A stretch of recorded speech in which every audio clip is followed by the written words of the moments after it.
G'day friends, welcome to today's video. I am currently on holidays, not as I'm filming this or voiceovering it, but as this video goes up, I'm honestly not quite sure of the upload schedule. I have 4 videos to go up while I'm away, so I don't know if this will be the first or the last or the second or third, who knows. But it's going up and I'm filming it the week before I go. I'm actually voiceovering it. Why am I speaking like that? I know what day I did it. Okay, I'm voiceovering it today, obviously right now, on Saturday the 3rd of November, so what is wrong with me? I can hear myself talking and I'm not loving it. Okay, so the 3rd of November, I'm supposed to be leaving on Monday, and well, I'm scheduled to leave on Monday. I haven't packed a thing. I am so nervous about trying to pack. I'm less worried about clothes because, let's be real, nothing fits me at this point. Sweatpants are all that fit me right now.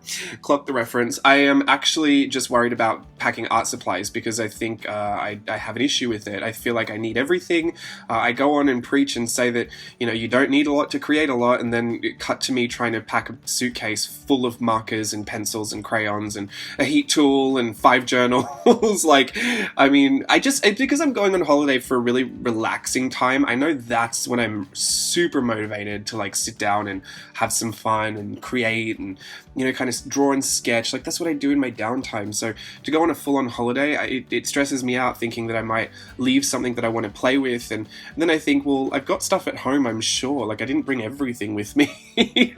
Although my mixed media journey did kind of pick up once I got to the States. It was a lot easier to find things here. So yeah, I don't know what's at home, but I should be fine. I'm just whinging. I also just don't want to pack. It's annoying. Hate packing. But it'll be fine, because I'm super excited to go anyway, so I'll just make it really real when I've actually packed my suitcase and I'm just waiting at the door. But yeah, either way, so this is going up. I wanted to give you a bit of a journal with me, a few journal with me's actually, just some, you know, nondescript, non-themed, non-prompted, non-nothing journal with me's, because that's been a hot minute since I haven't worked from a prompt or, you know, been tying in some kind of holiday theme or spread or anything, and this has been just really, really fun, loose kind of playing and experimenting. This is a technique, this kind of background collage technique with lots of fun stuff, is something that I looked at in Mermaid earlier this year, and I've done it a few times since then.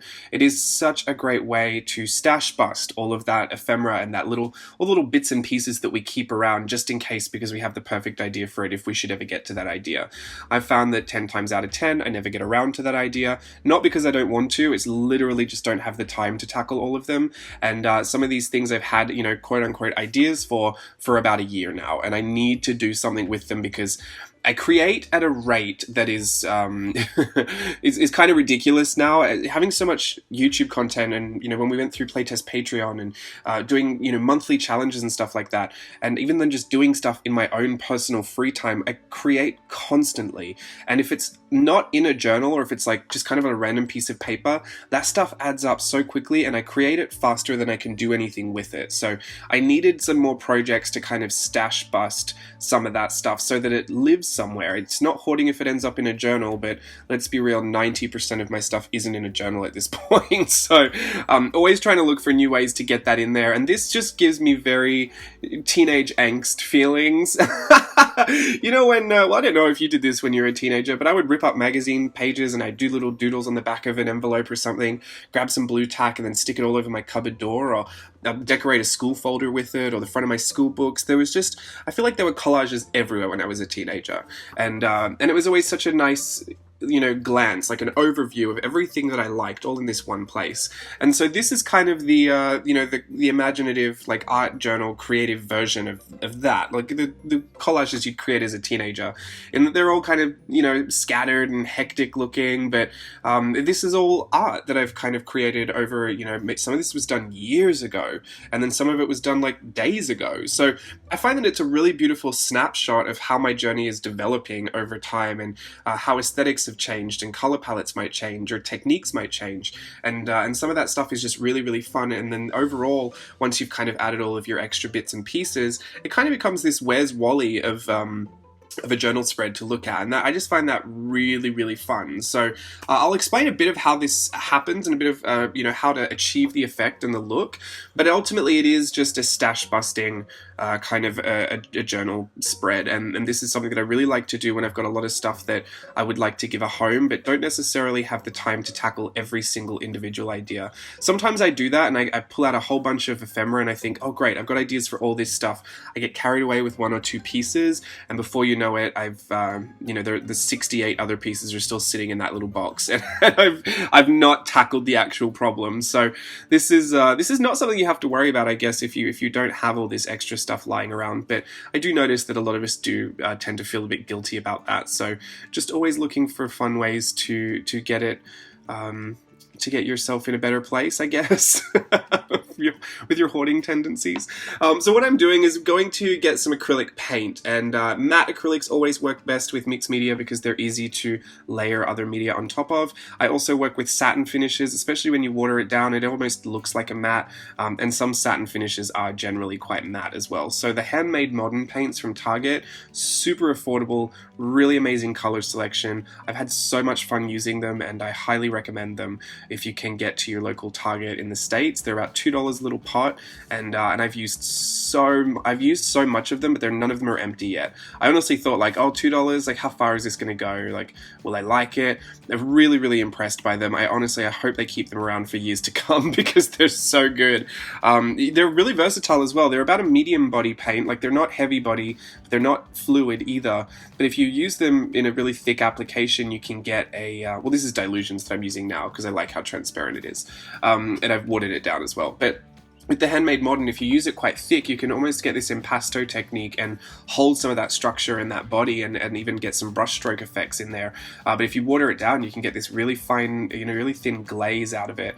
And much like any kind of acrylic, if you do water it down, you can get a nice glaze. And that's how I like to push all of these collage pieces into the background. There needs to be something that ties them together so that when you're looking at it, your eye is not just kind of, it doesn't know where to land. And I find that the background is something that I like to kind of tackle first because it's expansive, there's a lot going on back there, and I can't really focus on the foreground until I kind of have an idea where everything's blocked out. So you can see I kind of carve out the space that I want to be working in, and then just recede all of that background into the background by harmonizing a color palette. You could do it with a bunch of colors, but I often find that one color over the top of this stuff in a nice glaze is effective because you've got a lot of the other colors that, even though they're underneath this veil of pink, will still show through. There'll still be some reds that pop through, some greens that pop through, some blues. So I actually find that it's a lot easier to look at if you're really limiting it to one color for the background. Just my personal opinion, and obviously the glazing by mixing a lot of water in with that. And that's what these paints are good for too. The Dilution paints are super pigmented with a really beautiful transparent quality to them, so they are also really good for this technique. And those two, I also use the Tim Holtz Distress paints, and mostly I chop and change between them all because the colors are different. I've actually found not much of a difference using each three paints, the Handmade Modern from Target, the Dilutions, and the Distress paints. I actually have fun with all of them, and they're all varying price points depending on where you can get them, but most of the time I will switch it up because the colors are different, and I'm not someone that really enjoys mixing colors. I don't find that fun. So I like to have a lot of convenience mixes, so like I can do these techniques. Literally here you can see me just dipping straight into the pot, which I know distresses some people, but when I paint with acrylics, I don't tend to work in very flat blocked colors. I don't mind if colors kind of puddle together and push together, as long as they're in the same color family. I try not to, go into a bright blue and then dip into a little pot of orange. I try. I've done it, but I try not to. So what I'm doing is I've got a little brush here, and I'm kind of just pushing all of these transparent, layerable kind of paints, because, if you use them really thin and sparingly, they are kind of transparent. And if you're working with them kind of wet on there, you can blend them together in some really nice soft blends. You can even get your fingers in there and kind of finger paint a little bit. But if you've got a brush, I would recommend when you're doing this technique, I noticed that some people struggle to find that really painterly look, and I do believe that it has a lot to do with the brush that people use. You want to find something that has a bit more structure to it than a really soft brush. A really soft brush is going to unload that paint and let it sit on top. Unless you really, dig it into the page with that, and you almost put the ferrule into the page, but you're going to lay that paint over the top, and it's going to be harder to get all that blend to happen. You want a brush that's a little stiffer, it's got a little bit more of a hold to the bristles, so that you can use that as the pressure that you need to apply to actually, kind of mix the paint on the palette. And I've actually found that, surprisingly enough, the most effective way to get these painterly looks I've found is with a square brush, not even a round brush. So those really flat, square off brushes, what are they called? I don't know if they're called something. But it's a straight across line of a brush. I find that it's literally the one I'm using right here. It's just so much, it gives me so much more of a painterly look than a round brush. I don't know why that is. It's possibly just the way that I use them. It might even be a placebo effect because I enjoy that brush. But I'm only going to give you the tips that I feel like work for me. I don't know half the time if they even make sense or if they would work for somebody else. But, I generally find that if I've had success with it, I might as well just share it. So take it with a grain of salt. And going over the top of all this stuff and really just layering up these paints, I'm keeping it kind of loose because any details I might want to pull out, I'll do with my other media. I don't tend to pull out a lot of details with paint, just because I don't believe I have the control that I want to have when I do that. So a lot of the paint is for color, it's for blocking things out, it's for creating a new surface to work on top of, and it's a general underpainting, and usually the overpainting is kind of mixed media-esque, where I might bring in pencils, I might bring in pens, I might bring in paint markers, which I do tend to see different than paint. I believe that paint markers to me are more of a marker than paint. It's hard to classify them, and believe me, when I was doing my Amazon storefront, I was like, which ones do they go in? Which category do these fall under? But because of the way that I use them, I would consider them more a marker than paint. So this little white pen here, I don't want you to get excited and think this is a new pen you've never seen before. It's a Kuretake white brush pen, but it is so transparent. You can see there it's barely going on, and I just wanted to brighten up some of these areas a little bit. This will probably be the only time that pen has ever come in useful, but I'm just putting it out there. So if you ever see that around, it's definitely not a recommendation. A friend and I were talking about it, and we both hadn't really tried it, and then we tried it and it was like, oh, okay. Probably should have taken those reviews a little bit more seriously, because I saw a bunch of people saying that it wasn't a good pen, but I thought, no, Kuretake is great. Like, we all have some great Kuretake products, but that ain't it, sis. Like, that's not the one. So I'll just leave that off to the side for my little highlights if I ever need a super soft, barely there highlight. The effect that I really love about all of this, in general, this whole idea of all this collage, but then kind of transparent layering over the top with these paints, is that you still get to see a lot of what's underneath. And I think that is so much fun, just of a look. It's a super great look. It's very textured. You've got a lot to look at there. It's very interesting looking. It might not float everyone's boat because if you're a bit more of a minimalist, this would send you insane, I'm assuming. But for someone like me, I mean, I'll add everything in the kitchen sink. So this really does speak to that aesthetic that I enjoy looking at. The other interesting thing about it is that, specifically the stuff that I use to collage in the background, it's not necessarily all my art, but there are certain stories or certain reasons why I held on to certain ephemeral pieces, and having them all there, when I look at this page, I can go from top to bottom, left to right, and find the story for each and every single one, and it is like overly stimulating, because whereas, I might, sometimes I'll do work where I incorporate a piece from the past and I'll kind of, revamp it and recycle, renew, refresh, whatever you like to call it, but I'll put that into a new bit of a spin and I think, oh, this is really cute because that used to come from this drawing and I remember doing that and now it's this, which is great and I really like that. But for something like this is sensory overload for my memories, because I'm looking at, stuff from Whimsyween. I remember doing that. I remember the video associated with that. I remember the Swatch Dolls tutorial for Halloween last year that's in there. I remember doing this other little Frida piece and how she became a part of the book. I even remember like the mermaid that's kind of behind the fairy's head there. That was something that I did in bed as I was recovering from that car accident, and I did it years ago on a really, really terrible piece of sketch paper, and it was one of the first times that I saw someone on YouTube, I forget who it was, but they were using water reactive pens and a water brush, and they were saying that it's basically like watercoloring, but you can get these really soft, beautiful looks. And I was trying it on this sketch paper, which didn't work very well, but I just loved the illustration. I loved how it looked, and I've held on to that ever since. It was in my first book. It's popped up in a bunch of different places. Like, you know, so even seeing stuff like that is just, it triggers so many memories for me, and each and every piece on that page I can get triggered by in a certain way. And so that's why I like to keep it transparent. That's why I like to keep these layers really really punchy, really bold. Like I love the bright colors, but I also really like the fact that you can see through them. And that's why when we're talking about art supplies, sometimes I will mention that things aren't necessarily opaque, or things aren't necessarily, like even that white brush pen that I was using before. This one, the Posca here, this is not super opaque as it comes out. If you want a really flat white, you need to go over it 2 to 3 times to get it. Now, I love using the Posca paint brush pens because it's like a paintbrush ready to go.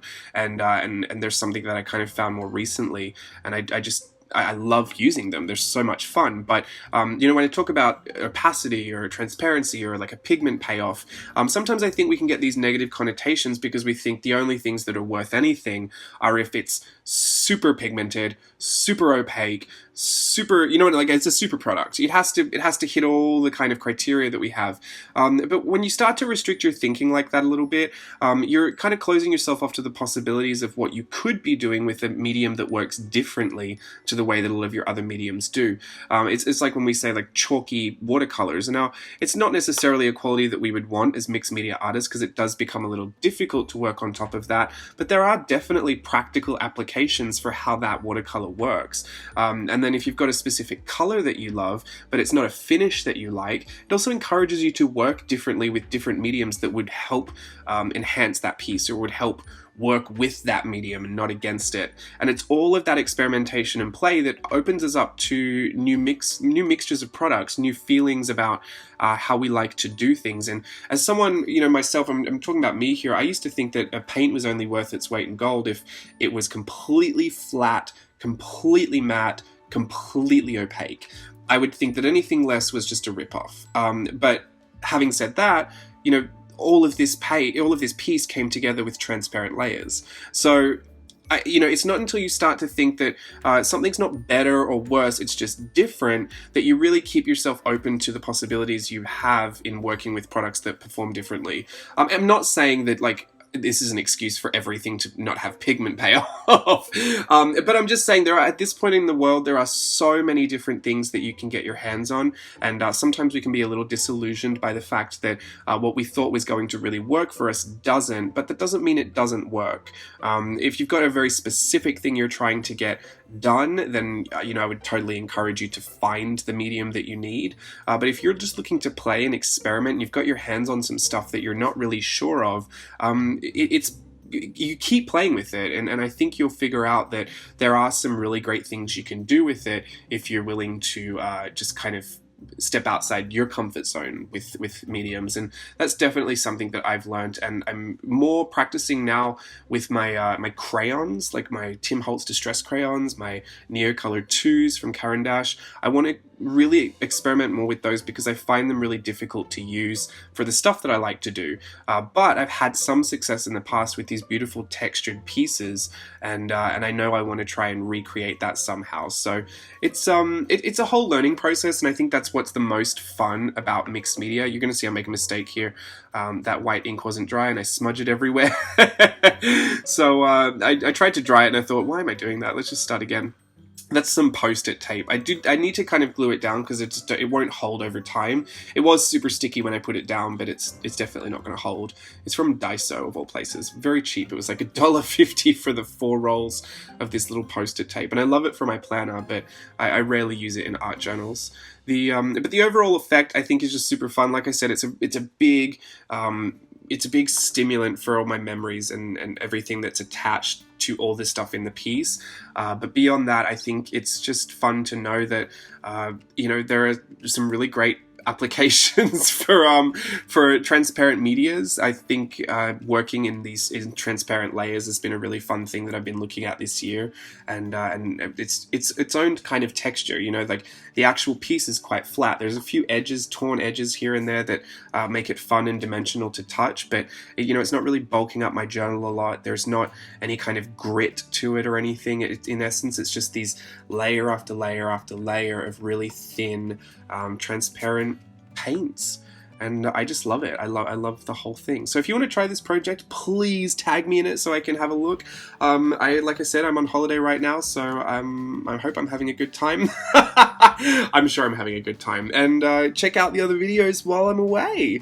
Until I come back, thanks for watching. Bye.